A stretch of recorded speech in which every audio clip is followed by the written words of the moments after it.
nome do Pai, do Filho e do Espírito Santo. Amém. Bem-vindos ao nosso IHS News, notícias da Igreja no mundo, na América Latina e no Brasil. Iniciamos a nossa 7ª edição do ano de 2024, com o anúncio da publicação da mensagem do Santo Padre para a Quaresma deste ano. Foi no dia 1º de fevereiro, na sala de imprensa da Santa Sé, a mensagem do Papa Francisco para a Quaresma de 2024.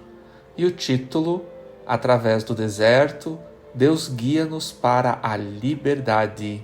Foi celebrada uma missa de reparação na igreja profanada por atentado em Istambul. Uma missa de reparação celebrada às 19 horas no dia 1º de fevereiro, na igreja da Natividade de Nossa Senhora, no distrito de Sarıyer, ao norte de Istambul, onde um fiel de 52 anos foi morto durante um ataque terrorista no domingo, dia 28 de janeiro. A celebração eucarística foi presidida por Dom Marek, núncio apostólico na Turquia, e por Dom Maximiliano Palinuro, vigário apostólico de Istambul, para os católicos de rito latino. Rezemos, reparando as ofensas que Nosso Senhor recebe no Santíssimo Sacramento. E no dia 2 de fevereiro, a Santa Sé apresentou os detalhes da primeira Jornada Mundial das Crianças, que acontecerá em Roma nos dias 25 e 26 de maio deste ano. A jornada dedicada exclusivamente às crianças foi anunciada o ano passado, dia 8 de dezembro, durante o Ângelus Dominical pelo Santo Padre. O bispo de Orihuela, Alicante, Dom José Ignácio Munila, assistiu no último final de semana a uma missa tradicional e autorizou que fosse celebrada uma vez por mês na Basílica de Santa Maria e ofereceu as chaves do seu valor como farol para iluminar o rito. Durante a homilia, o bispo expôs sua interpretação sobre os benefícios que o Santo Padre, o Papa Bento XVI, queria garantir à Igreja ao promulgar o motu próprio Summorum Pontificum, sobre as condições para a celebração da Eucaristia, segundo o rito anterior ao Concílio Vaticano II.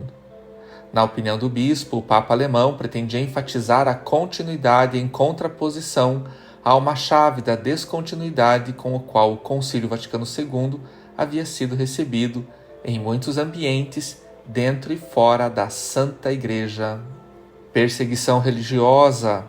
Na República Democrática do Congo, ataque a uma igreja pentecostal deixa 8 mortos. Pelo menos 8 pessoas foram mortas, 5 delas enquanto rezavam, em um ataque realizado na terça-feira, dia 30 de janeiro, em Baeti, no leste do país, por rebeldes das Forças Democráticas Aliadas, afiliadas ao autodenominado Estado Islâmico.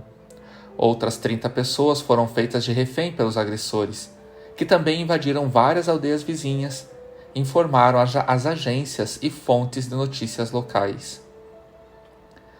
Na América Latina, sobretudo na Nicarágua, a perseguição aos católicos continua forte e, apesar disso, a Santa Igreja continua viva no país, afirma um padre. Apesar do governo do ditador de extrema-esquerda Daniel Ortega liderar uma perseguição contra a fé há anos na Nicarágua, a Santa Igreja continua viva, afirmou um padre nicaragüense. Para o sacerdote, que preferiu manter o anonimato por motivo de segurança, a dor continua afetando as famílias e as comunidades paroquiais, por causa da expulsão de seus pastores e parentes. O padre lamentou que essa dor se some os mais de 90 presos políticos, entre eles muitos colaboradores leigos da Igreja Católica no país. Eles deportaram nossos pastores, congelaram o dinheiro das paróquias e dioceses, mas a Igreja na Nicarágua continua viva e caminhando, afirmou. Para o padre, isso se deve ao fato de que é Deus quem conduz a Igreja, com a força de seu Espírito e de Maria Santa Imaculada, que acompanha nosso povo. Ele também enfatizou que a Igreja não é uma ONG, nem é oposição contra o governo Ortega, é algo que vai muito além. Lembrando que o ditador de extrema esquerda, Daniel Ortega, presidente da Nicarágua há mais de 30 anos, é um ex-guerrilheiro de esquerda desde a Revolução Sandinista de 1979. Mas também na América Latina, a religiosa chilena ganha o prêmio Zayed 2024. Os vencedores da 5ª edição do prêmio foram anunciados na sexta-feira em Abu Dhabi. A iniciativa premia as contribuições de pessoas e organizações para o progresso da humanidade e da coexistência pacífica e celebra o 5º aniversário da assinatura do documento sobre a fraternidade humana. Foram premiadas a irmã Nelly Leon Correia, o cirurgião cardiovascular egípcio Sir Magid Yacoubi e as 2 principais organizações islâmicas indonésias. A irmã Nelly Leon leva uma vida dedicada ao resgate das detentas. Conhecida como Madre Nelly, a irmã religiosa chilena da Congregação do Bom Pastor é presidente e cofundadora da Fundação Mujer Levántate e há mais de 25 anos assiste mulheres presas oferecendo apoio e formação durante o período de detenção e depois que cumprem pena ajudando-as a reintegrar-se na sociedade. Comprometida com os princípios da fraternidade humana, a Fundação lê-se nas motivações do prêmio, leva esperança às detentas e cura aquelas que acabam de ser libertadas. E o México este ano sediará o Congresso Internacional das Famílias. Com o lema "Todas as famílias podem ser melhores", a cidade de Guadalajara, no México, sediará o Congresso Internacional das Famílias entre os dias 1º a 3 de março deste ano. O Congresso Internacional das Famílias surgiu com o intuito de dar continuidade à experiência vivida no 14º Congresso Mundial das Famílias, celebrado também na Cidade do México em 2022.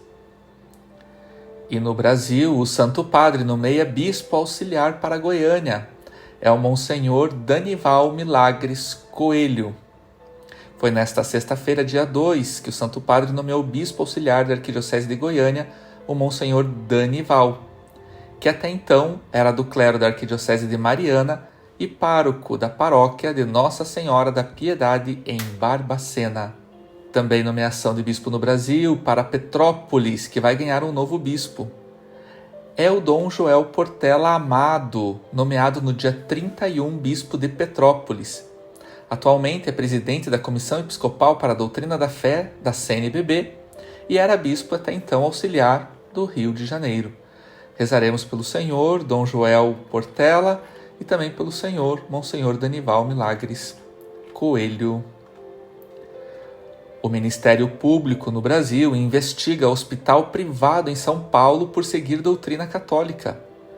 Estamos falando do Hospital São Camilo, em São Paulo, que está sob investigação por se recusar a instalar o dispositivo intrauterino conhecido por DIU em uma paciente no dia 22 de janeiro, porque a doutrina católica proíbe o uso de contraceptivos, porque tem um ideal abortista.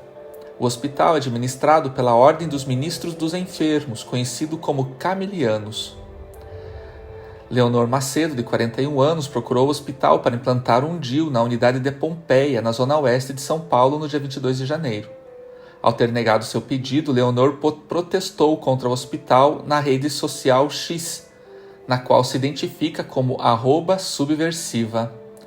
A rede de hospitais São Camilo informa que, por ser uma instituição confessional católica, tem como diretriz não realizar procedimentos contraceptivos em homens e mulheres. Tais procedimentos são realizados apenas em casos que envolvam riscos à manutenção da vida, respondeu o hospital. O Supremo Tribunal Federal julga se lei do Estado de Goiás de conscientização sobre o aborto é inconstitucional. O Supremo Tribunal Federal recebeu o pedido para declarar inconstitucional a lei do Estado de Goiás, que instituiu a campanha de conscientização contra o aborto para mulheres no Estado e estabeleceu no dia 8 de agosto como Dia Estadual da Conscientização contra o Aborto. A ação direta de inconstitucionalidade foi apresentada pela Associação Brasileira de Mulheres de Carreira Jurídica no dia 31 de janeiro. E assim, em nossa nação, vamos dando pequenos passos rumo à legalização do aborto em nossa nação. Rezemos todos, meus irmãos, pelos fiéis perseguidos, pela Santa Igreja, para que continue viva e eficaz, confiando sempre em Deus e o adorando como único Salvador. E rezemos também para que Deus e Nossa Senhora Aparecida afaste de nosso país ideologias socialistas, comunistas e também a prática do aborto. Deus abençoe você e que ao Santíssimo Nome de Jesus todo joelho se dobre.